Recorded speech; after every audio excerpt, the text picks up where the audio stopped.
ஹாய்ப்பா, good morning. என்ன தக்காளி தொக்கு ரெடி ஆகிக்கிட்டு இருக்கு. சப்பாத்தி தான் செய்ய போகிறேன். என் பொண்ணோட லஞ்ச் பாக்ஸ் தான் நம்ம இன்றைக்கி பார்க்க போகிறோம். என்ன பண்ணேன், தக்காளி வெங்காயத்தை கட் பண்ணிவிட்டு இஞ்சி பூண்டு சோம்பு பேஸ்ட் பண்ணிக்கிட்டேன். அதில் கொஞ்சம் கரம் மசாலா போட்டுட்டு சரி சிம்மில் வச்சு கொதிச்சிக்கிட்டு இருக்கு. சப்பாத்தி காலையில் எந்திரிச்சோடனே சப்பாத்தி மாவு பிசைஞ்சு வச்சுட்டேன். நமக்கு சப்பாத்தி ரவுண்ட் ரவுண்டாக திரட்ட வராது, கொஞ்சம் இதுவாக வரும். ஸோ அதனால் என்ன பண்ணால் சரி ஸ்கொயராக கட் பண்ணிடலான்னு சொல்லிவிட்டு ரவுண்டாக லைட்டாக திரட்டிட்டு ஸ்கொயராக கட் பண்ணிட்டேன். பார்க்குறதுக்கும் நல்லாயிருக்கும். இந்த மாதிரி நீங்களும் உங்களுக்கும் ரவுண்டாக திரட்ட வரலன்னா கண்டிப்பாக இந்த மாதிரி திரட்டி சுட்டு பாருங்கள், ரொம்ப நல்லாயிருக்கும். மடிக்கிறதுக்கும் டப்பாவில் வைக்கிறதுக்கு எல்லாத்துக்குமே நல்லாயிருக்கும். சப்பாத்தியில் நான் எப்போவுமே என்ன பண்ணுவேன், கொஞ்சமாக உப்பு போட்டுட்டு சுடுதண்ணி வச்சு ரெண்டுத்தையும் கொஞ்சம் கொதித்த உடனே நல்லா போட்டு பிசைஞ்சு வச்சோம்னா சாஃப்டாக ரொம்ப நல்லாயிருக்கும். எல்லாத்தையும் ஃபஸ்ட்டு திரட்டி வச்சுட்டேன். அப்புறம் ஒன்று ஒன்றா தோசைக்கல்லில் போட்டு சுட்டு எடுத்துட்டேன் நான். சரி குட்டியாக தானே இருக்குது, அப்புறம் ரெண்டு ரெண்டாக போட்டு சுடலாம், இதுக்கு ஒன்று ஒன்றா போட்டு டைம் வேஸ்ட் பண்ணணும்னு சொல்லிட்டு ரெண்டு ரெண்டாக போட்டு சுட்டு எடுத்துட்டேன் நான். அவள் லஞ்ச் பாக்ஸ் ரொம்ப குட்டியாக இருக்கிறதுனாலயே கொஞ்சம் குட்டி குட்டியாகவே இது பண்ணேன். சப்பாத்தி சுட்டு முடிச்சாச்சு. இப்போ தக்காளி தொக்கு ரெடி ஆகிடுச்சு. இது இன்னும் கொஞ்சம் சுருளட்டும், ஏன்னா காலையிலே செய்கிறதுனால கெட்டு போயிடும். அதனால் கொஞ்சம் நல்லாவே தக்காளி தொக்கு சுருண்டால் தான் வாசனை வராமல் நல்லாயிருக்கும். இப்போ லஞ்ச் பாக்ஸில் வைக்கிறதுக்கு சூப்பராக சப்பாத்தியும் ரெடி ஆகிடுச்சு. இப்போ லஞ்ச் பாக்ஸில் வச்சிடலாம். நல்லா சாஃப்டாக நல்லாவே இருக்குது. சரி காலையில் யாருக்கு வேணும்னாலும் சும்மா நான் சப்பாத்தியில் எப்போவுமே என்ன பண்ணுவேன்னா, இந்த மாதிரிலாம் தொட்டு சாப்பிட்றத விட நல்லா சர்க்கரையும் நெய்யும் போட்டு உருட்டி சாப்பிட்றது எனக்கு ரொம்ப பிடிக்கும். தக்காளி தொக்கு நல்லா கட்டியாகவே ரெடி ஆயிடுச்சு. இப்போ வாங்க லஞ்ச் பாக்ஸில் நம்ம வச்சிடலாம். லஞ்ச் பாக்ஸில் வச்சாச்சு. ஒரு குட்டி டப்பாவில் தக்காளி தொக்கு வச்சுட்டேன். இந்த டப்பாவும் பெருசாக இருக்கக்கூடாதான், ஒன்றோடு ஒன்றும் வைக்கக்கூடாது. அதனால் இந்த மாதிரி ஹோட்டல்லலாம் கொடுப்பாங்க இல்லையா, அந்த டப்பாவில் வச்சு உள்ளே வச்சு மூடிட்டேன் நான். அவ்வளோதான். இப்போ அடுத்த நாளைக்கான லஞ்ச் என்னன்னு பார்க்கலாம். தோசை வேணும்னு கேட்டால், அதனால் குட்டி குட்டி தோசை அடுப்பை சிம்மில் வச்சுட்டு தீயாமல் சுடணும். குட்டி குட்டி தோசை ஊற்றிட்டு கொஞ்சமாக மேலே கருவேப்பிலை தூவிட்டு கொஞ்சம் உப்பு வேணும்னா தூவிக்கிங்க. மாவில் உப்பு இருக்கும், ஆனால் கொஞ்சம் தூவிக்கிட்டிங்கன்னா நல்லாயிருக்கும். கொஞ்சமாக மிளகுத்தூளும் போட்டுக்கோங்க, அது ஒரு டேஸ்ட்டாக ரொம்ப நல்லாயிருக்கும். குழந்தைங்களாம் நல்லா சாப்பிடுவாங்க. லஞ்ச் பாக்ஸுக்கு மினி தோசை இந்த மாதிரி சுட்டிங்கன்னா நல்லாயிருக்கும்.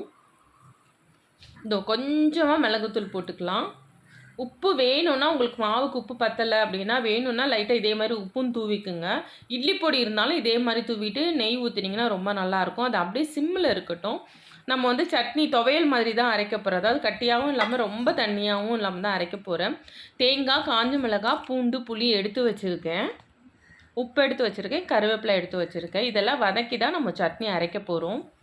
கடாயில் கொஞ்சமாக எண்ணெய் ஊற்றிட்டு தேங்காய், காஞ்ச மிளகாய், புளி வேணும்னா இதுக்கு முன்னாடி நீங்கள் உளுத்தம்பருப்போ கடலைப்பருப்போ ஏதாவது வேணும்னாலும் போட்டு வதக்கிக்கலாம்.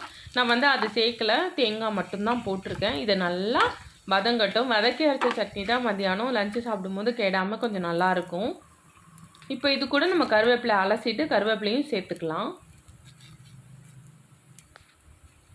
கருவேப்பிலை பசங்க சாப்பிட மாட்டாங்க. என்ன மாதிரி இதிலெல்லாம் அரைச்சி சேர்க்க முடியுமோ அந்த மாதிரி இதிலெல்லாம் அரைச்சி சேர்த்துக்கலாம். உப்பும் சேர்த்தாச்சு. இப்போ நல்லா வதங்கட்டும். தோசை ரெடி ஆகிடுச்சான்னு பார்த்து தோசை எடுத்துடலாம். திருப்பி போட்டுடலாம். சிம்மிலே வச்சு இது பண்ணுங்கள், இல்லைன்னா கருப்பாயிடுச்சுன்னா மத்தியானம் சாப்பிடும்போது கருப்பாக இருக்கும். இன்னும் கூட குட்டியாக ஸ்பூன் தோசை ஊற்றுற மாதிரி இருந்தால் கூட நம்ம ஊற்றலாம். குழந்தைங்களுக்கு ரொம்ப பிடிக்கும். பிக்காமல் ஒன்று ஒன்றா எடுத்து அழகாக சாப்பிட்ருவாங்க. இப்போ இது நல்லா வறுபட்டுருச்சு, வதங்கிருச்சு. இப்போ இதை நம்ம மிக்ஸி ஜாரில் போட்டுட்டு நல்லா அரைச்சிக்கலாம். இதை அரைக்கும் போது இதில் கொஞ்சமாக உப்பு சேர்த்துக்குங்க. ஏன்னா கருவேப்பிலெல்லாம் இருக்க கொஞ்சம் கடுக்கிற மாதிரி இருக்கும். உப்பு சேர்த்திங்கன்னா கடுக்காது, ரொம்ப நல்லாயிருக்கும்.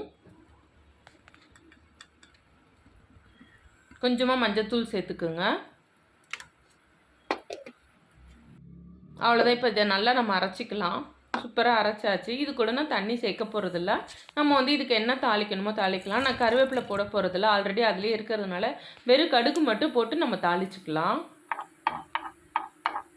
அவ்வளோதான். இப்போ சட்னியும் ரெடி ஆயிடுச்சு, தோசையும் ரெடி ஆயிடுச்சு. இப்போ இதை தூக்கி இதில் ஊற்றிடலாம். இந்த சட்னி சாதத்துக்கு, சப்பாத்திக்கு, தோசைக்கு எல்லாத்துக்குமே நல்லாயிருக்கும். சாதத்துக்கு கூட நீங்கள் சூடாக போட்டு பசஞ்சு சாப்பிட்டிங்கன்னா அவ்வளோ நல்லாயிருக்கும். இன்றைக்கி ஒரு சிம்பிளான லஞ்சு தான். ஏன்னா வீடியோ எடுக்கலாமா வேணாமா, பிஸியாக செய்வோமா அப்படின்ல, சரி சிம்பிளாக செய்கிறதுனால முடிஞ்ச அளவுக்கு எடுப்போம்னு சொல்லிட்டு தான் நான் வீடியோ எடுத்தேன். சூப்பராக தோசை ரெடி ஆயிடுச்சு. டப்பாவில் வச்சிடலாம். சட்னியும் ரெடி. அவ்வளோதான்ப்பா. உங்களுக்கு இந்த லஞ்ச் பாக்ஸ் வீடியோ பிடிச்சிருந்தா லைக் பண்ணுங்க, ஷேர் பண்ணுங்க, கமெண்ட் பண்ணுங்க, சப்ஸ்கிரைப் பண்ணுங்க. அடுத்த வீடியோல பார்க்கலாம்ப்பா.